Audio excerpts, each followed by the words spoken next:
Good evening दोस्तों, very good evening.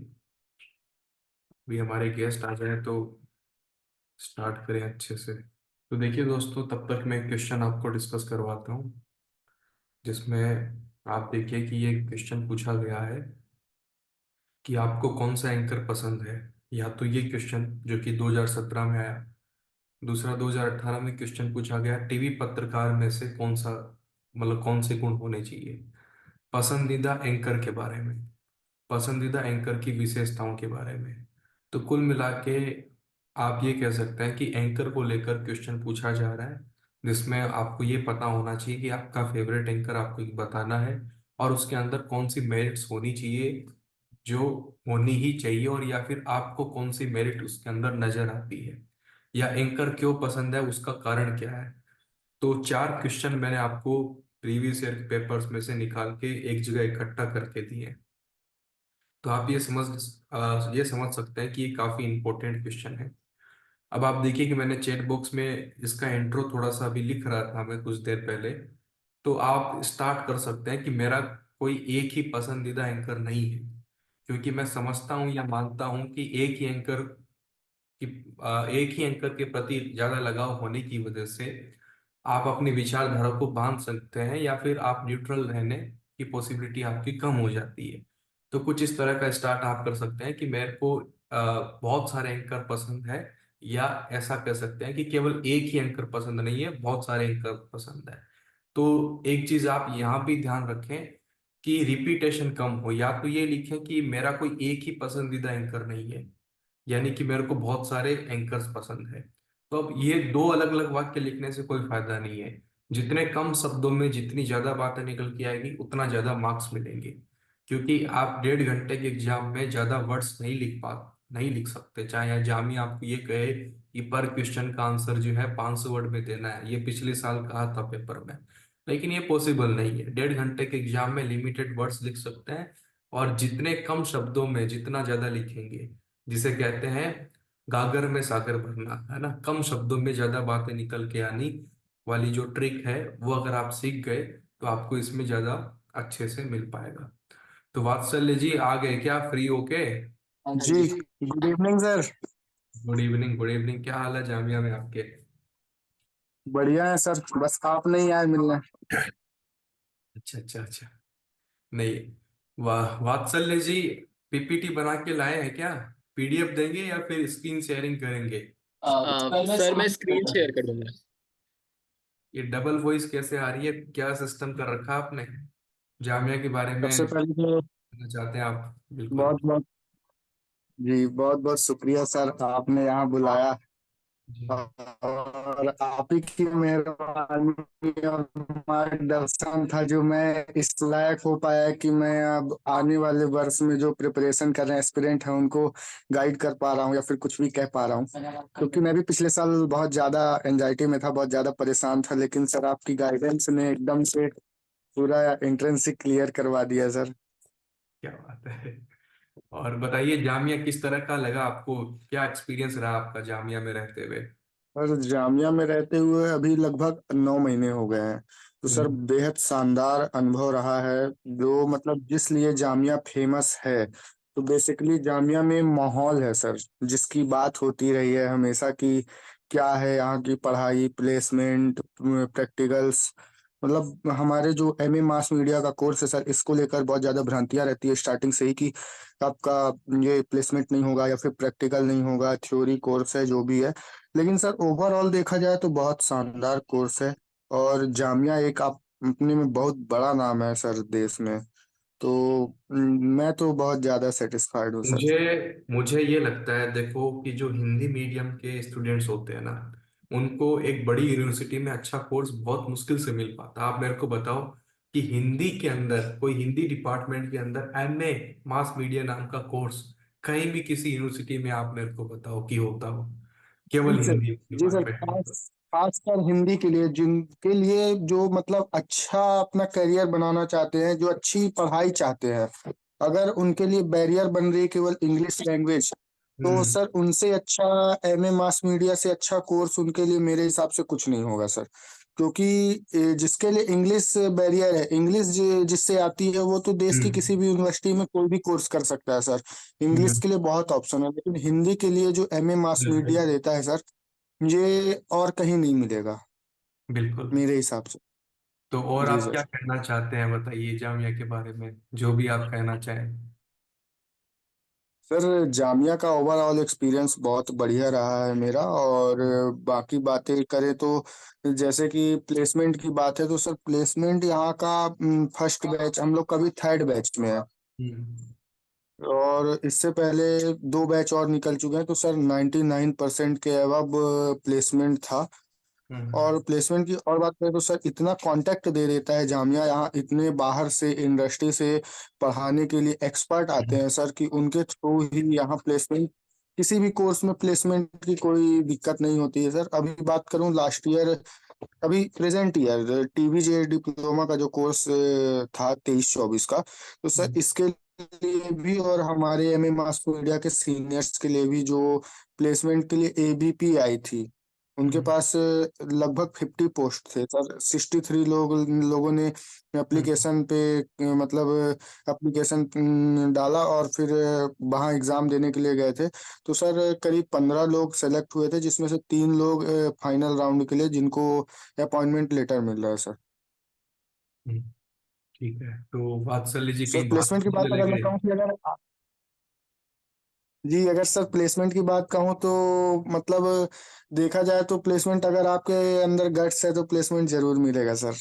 अगर नहीं मिलता है जामिया आके, तो सर मैं तो यही मानूंगा कि मेरे अंदर ही कुछ कमी थी जिससे नहीं मिला। बिल्कुल। क्योंकि सर ठीक बात। रिटर्न एग्जाम में 63 लोग बैठते हैं और केवल 15 लोग ही यहाँ से क्वालिफाई कर पाते हैं। तो फिर सर बाकी में कुछ नहीं होगा तभी तो। जी ठीक बात है। वात्सल्य जी कहाँ चले गए, बाहर चले गए क्या? फिर शायद उसका चार्जिंग का कुछ इशू था, वो चार्ज में लगा के 2 मिनट ठीक में है, उसका तो सही हो जाएगा। आप भी कुछ टॉपिक्स रेडी करके लाए हैं तो प्लीज आप प्रोसीड कर सकते हैं। जी sir. Good evening everyone. Sir hmm. जैसे मेरा एक ये कहना है कि जो, एक मिनट सर फिक्स ही कर लेता हाँ, हूँ, ये कोई ज्यादा दिक्कत नहीं, कोई डिस्टर्ब हो दिक्कत रहा नहीं, है। आराम से, कोई दिक्कत नहीं है। तो सर जैसे जो एमए मास मीडिया का पेपर होता है, बेसिकली 100 मार्क्स का होता है। हम्म। और इसमें आपको कट ऑफ मिनिमम 45 नंबर तो चाहिए होते हैं सर, 40 से 45। हम्म। और उससे जितने ज्यादा हैं तो फिर आपके लिए अच्छी बात ही है। तो जिसमें सर 40 ऑब्जेक्टिव क्वेश्चन होते हैं और 60 नंबर के सब्जेक्टिव क्वेश्चन होते हैं। तो 40 नंबर के ऑब्जेक्टिव होते हैं सर, उसमें से 15 क्वेश्चन लगभग आप फिक्स ही मानिए, अगर आप प्रीवियस 5 ईयर के क्वेश्चन पेपर अगर सॉल्व किए हैं तो आपके 15 से 20 क्वेश्चन टकराने ही हैं वहाँ पे। और बिल्कुल। सर जो प्रीवियस ईयर की बात हो गई, और एक जर्नलिज्म बैकग्राउंड रहा है आपका बैचलर में, और आप जर्नलिज्म की नॉलेज रखते हैं, और या फिर आप हरी सर की गाइडेंस में हैं, तो आप जर्नलिज्म के पूरे क्वेश्चन अटेम्प्ट कर पाएंगे सर, जैसे मैंने किया था। हम्म। लगभग 10 से 12 क्वेश्चन सर जर्नलिज्म से पूछे जाते हैं, हिस्ट्री रिलेटेड। न्यूज़पेपर किसने बनाया था, इंडिया का पहला न्यूज़पेपर कौन सा प्रिंट हुआ था, हिंदी भाषा में कौन सा प्रिंट हुआ था। तो सर थोड़ा सा मैं कहूँगा कि 3 4 5 क्वेश्चन हिंदी साहित्य से टच होते हैं, हम्म। जो सर हिंदी भाषा के उसके लेकर विलोम शब्द या ऐसे करके, मतलब थोड़े जो हिंदी व्याकरण है, हल्की हल्की 3 4 क्वेश्चन उसमें से टच होते हैं सर। और बाकी क्वेश्चन तो जीके और करंट अफेयर्स से आते हैं, और जीके बहुत पुरानी और बहुत नई पढ़ने की जरूरत नहीं है। मैंने जो देखा है वो जनवरी से मार्च या फिर दिसंबर से फरवरी के बीच की ही जो जीके रहती है सर, उसमें से ही मोस्ट ऑफ क्वेश्चंस आते हैं। तो सर अगर 40 में अगर प्रीवियस ईयर क्वेश्चन किया जाए जर्नलिज्म का बैकग्राउंड से, अगर आप हैं उसमें से आप 10 12 क्वेश्चन जो आते हैं उसमें से 8 10 भी अटेम्प्ट कर लेते हैं, और थोड़ा बहुत भी अगर आपका जीके रेडी रहता है, तो आप 25 मार्क्स से प्लस स्कोर कर पाएंगे। मैं ये पूछना चाहता हूँ कि जो आपने एग्जाम दिया था एमए मास मीडिया का और बाकी कोर्सेज के लिए भी आपने दिए होंगे, तो एग्जाम देते वक्त जी जो है आपने क्या स्ट्रेटजी अपनाई? कितना टाइम आपके लिए सफिशिएंट रहा, नहीं रहा? कैसे आपने स्टार्ट किया, वो सब बताइए। सर मैं अपने बारे में बताऊं सर, तो मैं बहुत ही बिलो एवरेज स्टूडेंट रहा हूँ स्टार्टिंग से ही। तो मैं एकदम प्रॉपर टाइम तो हमेशा नहीं दे पाया, लेकिन फिर भी सर आपके सारे लेक्चर मैंने 2 से 3 बार कवर किए थे। हम्म। और सर आपके हालांकि आपने पीडीएफ्स आंसर में राइटिंग बहुत ज्यादा नहीं की थी, मेरे को याद है, बहुत कम ही आंसर राइटिंग आप करते थे। जी सर आंसर राइटिंग कर रहा था पर्सनल लेवल पे, लेकिन सर आपको भेज नहीं पा रहा था क्योंकि कुछ कुछ मैंने की भी है सर, जितना आपने कहा है मैंने आपके अनुसार किया भी है काम। हम्म। आंसर राइटिंग ज्यादा नहीं कर पा रहा था और उतनी अच्छी थी भी नहीं सर, फिर मैंने बहुत ज्यादा लिख कर इम्प्रूव की है। और तो सर आंसर राइटिंग तो बहुत कम होती थी, लेकिन आंसर राइटिंग में बहुत ज्यादा मार्क्स मिलते हैं सर। हम्म। आंसर राइटिंग अगर सही है, आपने 2 से ढाई पेज, अगर 2 से 3 पेज के अंदर एक आंसर सही से लिख दिया तो आपके 10 में से 6 से 7 8 मार्क्स तक आपके फिक्स हो जाते हैं। हम्म। तो आपने आपने सारा सब्जेक्टिव पार्ट अटेम्प्ट किया होगा, तभी आप वहाँ हैं, है ना? यस सर, मैंने छठवा भी किया था, लेकिन छठवा आंसर मैंने सर पूरा नहीं किया था। आधा अधूरा ये कईयों के साथ होता है, हालांकि सिलेक्शन तब भी हो जाता है अगर कोई क्वेश्चन जी आधा सर। भी आपने लिखा है। लेकिन जरूरी सर है कि एक तो सभी क्वेश्चन कम से कम अटेम्प्ट हो जाए आपके, पूरा छोड़ के नहीं आना चाहिए। जी सर, एनजाइटी इतनी ज्यादा एग्जाम के टाइम पे हो जाती है क्योंकि सबका सेट अलग अलग बटा हुआ होता है, चीटिंग के कोई चांस नहीं रहते सर। अगल बगल अगर हम चाहें कि किसी का कुछ भी देख लें तो हम्म। कोई ऑप्शन नहीं रहता सर हमारे पास। और सर मतलब देखा जाए तो 3 पेज, मैक्सिमम 3 साढ़े 3 पेज या फिर 2 पेज से ज्यादा ही आप लिखते हैं तो वो आंसर पूरा माना जाता है। मैं पिछले वहाँ साल एग्जामिनर से भी पिछले साल जो हर क्वेश्चन के लिए वर्ड लिमिट दे दी थी कि 300 वर्ड लिमिट है पिछले साल, तो ये फिर जी जैसे आपने टैकल किया, जी सर। तो क्या आपने तो सोचा सर कि तीन आपको एग्जाम में तीन सौ अचानक से वर्ड पता चला ना कि हर हर क्वेश्चन का वर्ड जो है 500 होना चाहिए, तो फिर आपने कैसे जो है उसको सोल्व किया? कैसे आपने सर सोचा एक तो टेक्निक अपनाई? ये एट अ मोमेंट ये चीजें करना सर बहुत ज्यादा मुश्किल हो जाता है क्योंकि टाइम एकदम लिमिटेड होता है सर। मेरे ख्याल से 1.5 घंटे का टाइम था हमारे पास, जिसमें से सर 40 ऑब्जेक्टिव भी करने थे और 6 सब्जेक्टिव भी करने थे। तो सर अगर 40 ऑब्जेक्टिव में ज्यादा ध्यान देंगे तो आधा टाइम उसी में चला जाएगा, इसलिए सर ऑब्जेक्टिव बहुत लोगों ने तो ओएमआर सीट जो है उसे साइड में रख दिया था, पहले सब्जेक्टिव में लग गए थे। लेकिन सर मैंने तो सोच लिया था कि 40 ऑब्जेक्टिव को 20 मिनट में देखना है, जितना बनेगा अभी, नहीं तो फिर रख दूंगा बाद के लिए। तो सर मैंने 20 मिनट डिसाइड किए थे। और घड़ी ले जाना अलाउ नहीं है सर, सबसे बड़ी प्रॉब्लम वहाँ पे ये होती है। तो लेकिन वहाँ के जो एग्जामिनर रहते हैं बहुत सपोर्टेड बता रहते हैं, देते हैं, उनसे आप बता देते जितने हैं। जी जितने वो बार घड़ी टाइम देखो, पूछा गया। थोड़ा सा आप स्मार्ट वॉच लेके जाते हो वो फिटनेस वाली, तो वो अलाउ नहीं करते। अगर आप बहुत पुराने टाइप की लेके जाएंगे तो मेरे ख्याल से बहुत सिंपल सी हो, तो मेरे ख्याल से इशू नहीं जी कर, है ना? जी अब वो आपको रख लेंगे फिटनेस हैं। पॉइंट वो जो इलेक्ट्रिक वाली होती है ना, वो अलाउ नहीं कर सकते, वो तो लिखा हुआ भी है इंस्ट्रक्शन में, कोई भी इलेक्ट्रॉनिक जी डिवाइस सर। अलाउड नहीं है। वात्सल्य जी काफी वेट कर रहे हैं, आ जाइए वात्सल्य जी। काफी इंटरेस्टेड भी थे ये सेशन लेने के लिए कि सर मैं सेशन लूंगा, आप मेरे को प्लीज जो है इनवाइट कीजिए। वात्सल्य सारथी जी काफी मेहनत करके आए हैं, स्वागत कीजिए इनका तालियों के साथ में। जी वात्सल्य आ जाइए। वेरी हैप्पी इवनिंग, बिल्कुल। मौका देने के लिए। तो जी। सबसे पहले तो जितने भी एस्पिरेंट्स यहाँ पर हैं उन सबको गुड इवनिंग। और हम्म। आज का ये जो सेशन है वो एक पीपीटी के थ्रू मैं आप लोगों को एक्सप्लेन करूंगा। बाकी सब इतने तो इंटेलिजेंट, अपना पेपर कैसे निकालना है, कैसे उसको क्वालिफाई करना है। लेकिन जो मेन इंपॉर्टेंट चीजें हैं वो यही है कि इस पेपर में जो आपका मेन फोकस होगा वो होगा 60 to 80 मार्क्स का।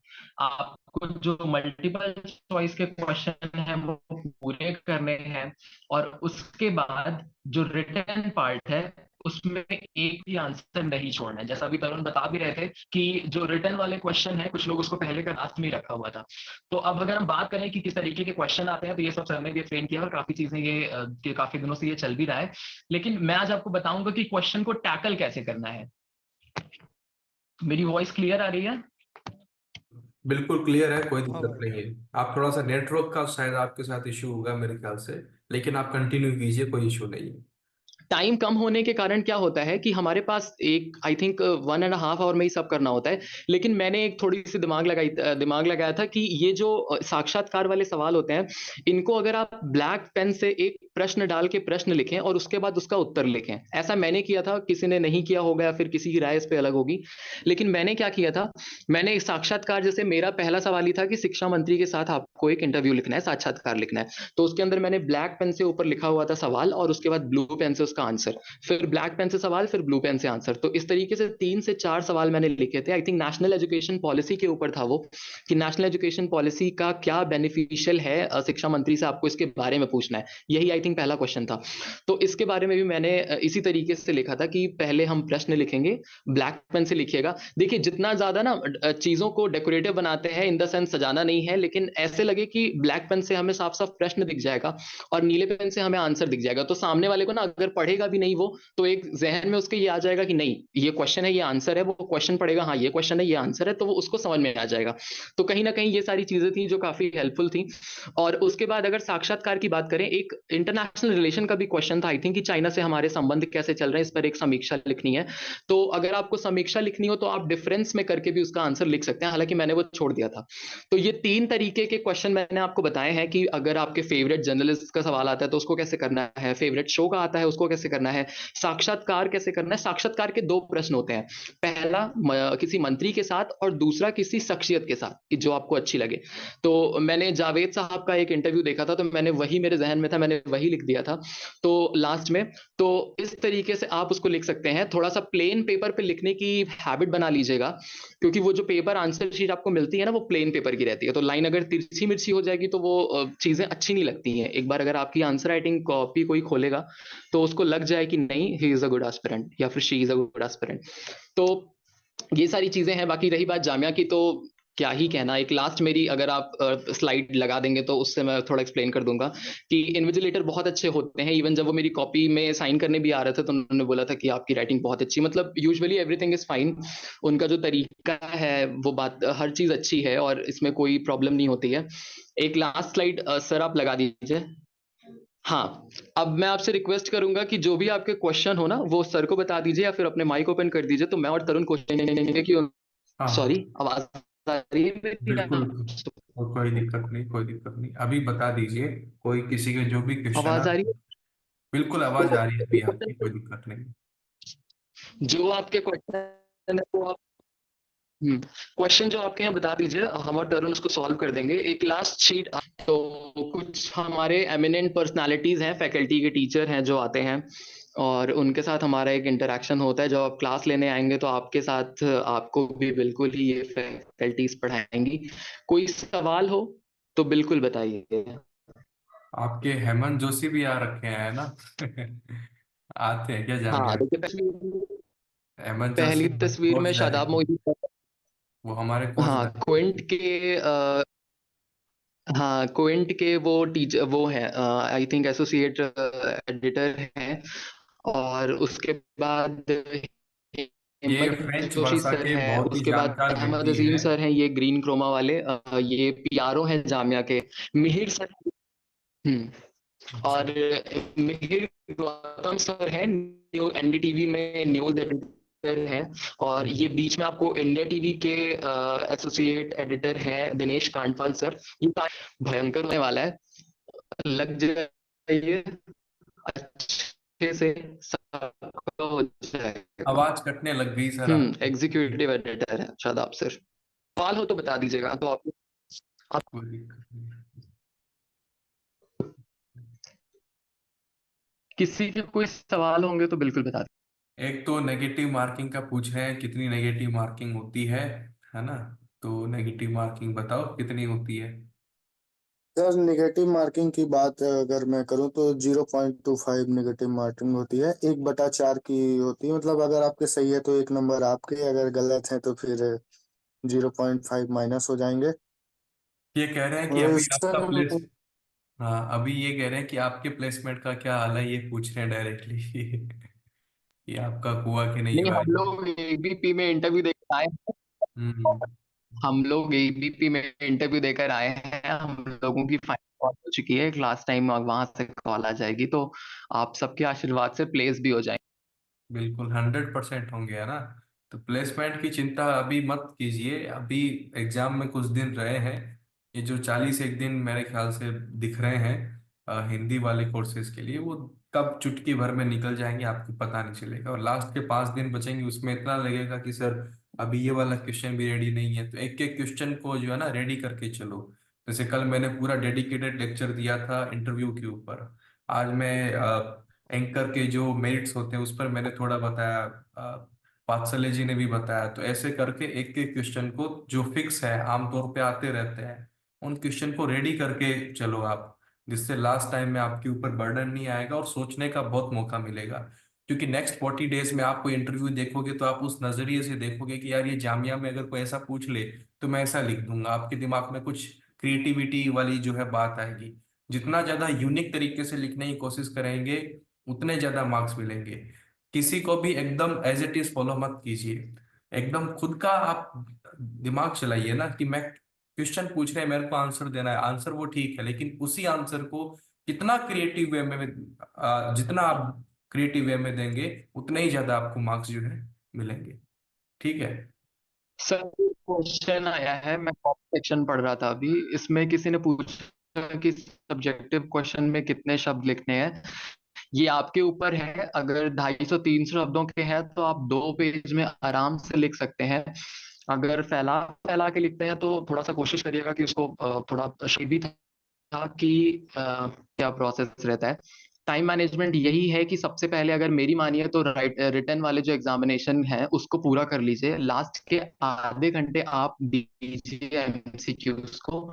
क्योंकि एमसीक्यूज एक बार आप शुरू में जब आपको पेपर मिलेगा ना, तो आप पहले पढ़ लीजिएगा, 10-15 मिनट में आप उसको पढ़ लेंगे और आपके जहन में सारी चीजें आ जाएंगी कि इसमें क्या होगा, फिर लास्ट में आपको सिर्फ ओएमआर पे टिक करना है। और सर एक क्वेश्चन है शिवम त्रिपाठी का, वो कोई आंसर मुझे क्वेश्चन दिख नहीं रहा है, आपको दिखे तो बिल्कुल पूछ लीजिए।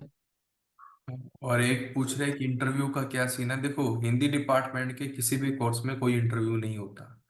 एज ए के एमसीआरसी में वाले जो कोर्सेज हैं उनमें जरूर होता है। ठीक है, हिंदी डिपार्टमेंट के किसी भी कोर्स में कोई इंटरव्यू नहीं है, बस एक यही क्वेश्चन एग्जाम। क्वेश्चन सिर्फ इतना है कि जो सब्जेक्टिव क्वेश्चन है उनको हम हेडिंग के अकॉर्डिंग राइट कर सकते हैं। हाँ बिल्कुल, आप हेडिंग के अकॉर्डिंग राइट कर सकते हैं। और इंटरव्यू और सॉरी, हाँ, साक्षात्कार वाले जो सवाल है उनको तो पक्का ही हेडिंग के साथ लिखिएगा। तो मेरा दावा है कि आपका ये बिल्कुल सही हो जाएगा, ये मेरा प्रोसेस है। और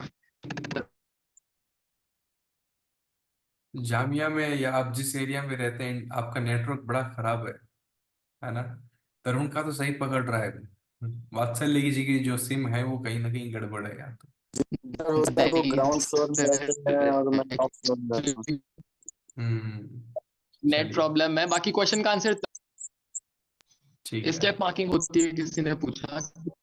स्टेप मार्किंग स्टेप मार्किंग का ये है कि अगर आप क्वेश्चन आंसर अच्छे से वो सब्जेक्टिव वाले लिख रहे हैं तो बिल्कुल स्टेप मार्किंग होगी, और प्रोसीजर फॉलो करिएगा तो आपके नंबर। आप मयंक शेखर पूछ रहे हैं कि इन केस की क्वेश्चन के बारे में हमें नॉलेज ही नहीं है, उस केस में क्या करना है। जैसे कल मान लीजिए मैं इंटरव्यू वाला क्वेश्चन बता रहा था, तो मान लीजिए आपने जावेद अख्तर जी का तो इंटरव्यू कभी देखा ही नहीं, तो भाई काल्पनिक इंटरव्यू का कहा है। तो फिर जैसा भी आप लिखना चाहें आप लिख सकते हैं। आपको नहीं मालूम कि जावेद अख्तर जी के जो फिल्मी गाने हैं उन्होंने इन इन गानों को लिखा है, नहीं मालूम, तो जो भी गाना दिमाग में आया, लगता है कि यार ये गाना शायद जावेद अख्तर जी ने लिखा होगा, तो फिर आप लिख सकते हैं। कहीं ना कहीं एग्जामिनर आपको हिंट देता है, आपको एज करने की भी कोशिश करता है कि आप थोड़ा लिख पाए कर पाए। तो आप बस अपना दिमाग चलाइए, अपनी क्रिएटिविटी को लेके आइए, पूरे मन से जो है लिखिए। अच्छी प्रैक्टिस करके जाएंगे ना आपको दिक्कत हो ही नहीं सकती। आप बिना प्रैक्टिस करके सीधा आप सोच रहे हैं कि बस मैं जाके वहीं उसी दिन लिखूं, जिस दिन एग्जाम है बस उसी दिन लिखूंगा पहली बार, और कुछ प्रैक्टिस नहीं करके जाऊंगा, तो वो नहीं हो सकता। फिर आप बस उम्मीद मत रखिए। फिर उम्मीद वही रख सकता है जो अच्छी प्रैक्टिस करे, पहले प्रिपेयर करे अपने आप को कि यार, और बहुत ज्यादा मुश्किल नहीं है ना प्रिपरेशन, आसान है। प्रीवियस ईयर के पेपर के क्वेश्चन आपके सामने हैं। बहुत सारे पेपर तो ऐसे होते हैं जिनके क्वेश्चन क्या आते हैं हमको मालूम ही नहीं है। कई एग्जाम्स के प्रीवियस ईयर के पेपर्स नहीं मिलते, तो बच्चे तो वो भी एग्जाम दे के आते हैं। आपके पास 2016 से लेके अब तक के सारे पेपर हमने आपको इकट्ठा दिए हुए हैं, वो भी सजा सजा के एकदम तरीके से। इतने प्रीवियस ईयर के पेपर्स हर कोर्स के कहीं किसी प्लेटफॉर्म पे आपको नहीं मिल पाएंगे। तो प्रीवियस ईयर पेपर्स का अच्छे से यूटिलाइजेशन भी अगर आपने कर लिया तो आपकी प्रिपरेशन बहुत अच्छी लेवल की होगी और आपकी नॉलेज भी रहेगी। ठीक है तरुण जी, वात्सल्य जी, आपने काफी ज्यादा समय दिया आज हमको।